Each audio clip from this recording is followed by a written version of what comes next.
back. That's a big old bow. I don't know if you're going to pay attention today looking at that bow, but yeah, I just thought it'd be a little fun today because today's kind of a heavy topic, okay? In the post today, I talk about letting your child know that you always have their back. That feeling of security going through life, because life is pretty scary. I mean, sometimes if there's like a big boom, I see both my kids look up to me and they're like, is it safe? And that is what they're going through life. Their whole life is it safe? Is it safe? And if they know you have their back and you say to them, I have your back. I will always keep you safe. I have a plan for you. Your happiness and safety are crucial to me. So literally say those words to them so they know that you're on their side and it's not you against them. Today's topic's a little heavy, and I want you to think about your own childhood. And did someone have your back? Now, assuming they did, and you had Leave It to Beaver, then take the good from that and replicate that.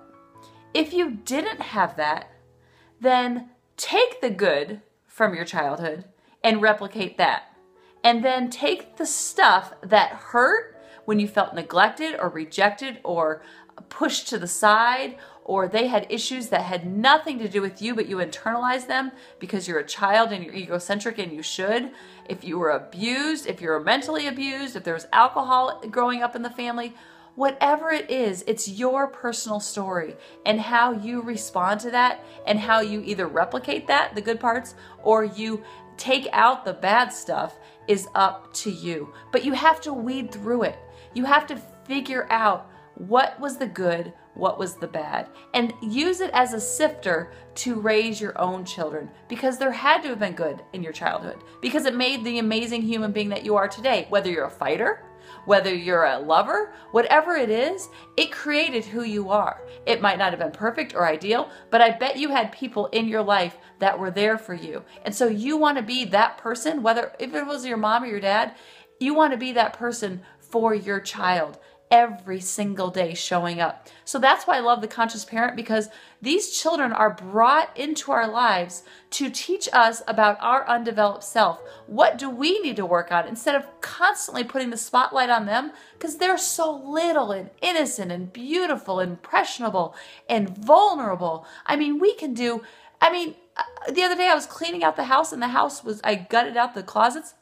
There was stuff everywhere. They didn't even notice. They're like, hey, they don't know any different. So we have to let them know that what they're being raised in is filled with love and caring and kindness. Just like if you sent your child to school and the teacher yelled at them and screamed at them and said awful things to them, how would that make you feel? You would become a mama bear or a papa bear and to protect your child.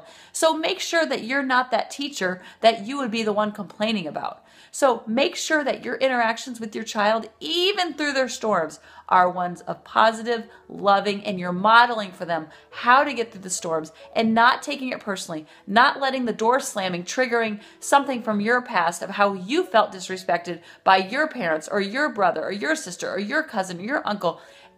Take those moments and make sure that you don't add more meaning to it than it is. The child's having a storm. It doesn't have to trigger the pain from your childhood. So be aware of it, be conscious of it, and move through the pain and take the good parts and replicate that. I love you guys, and thank you for listening, even with my bow.